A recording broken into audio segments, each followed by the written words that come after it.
At eto na mga ka-winner, ang aming baby girl. Pili siyang mag-represent ng aming barangay sa darating na Little King and Queen sa darating na piyesta.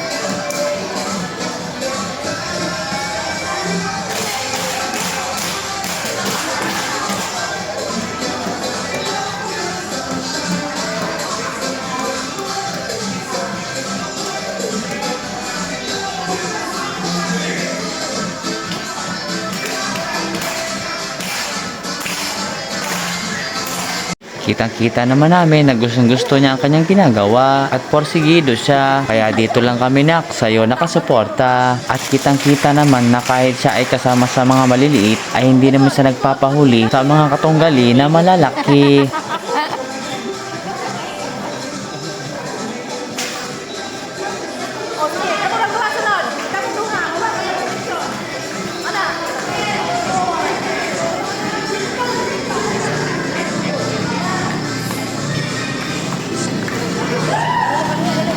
O yan, dahil hindi kinaya ng sound system nyo ang paulit-ulit, ayan, nalobat na. Ang aming prinsesa ang napiling magrepresenta ng aming barangay para sa darating na piyesta. Ang Little King and Queen ay isang fundraising ng aming parokya at bahagi po ng malilikom na pera ay para sa renovation po ng simbahan. Kaya ang inyong pagsuporta sa aming prinsesa ay hindi lang po para sa kanya, kundi isa ring kawang-gawa para sa pagsasaayos ng aming simbahan sa aming parokya. Kaya muli sa mga sumuporta sa aming baby, maraming salamat po sa inyo. At si Lord na ang bahalang magbalik sa inyong biyaya.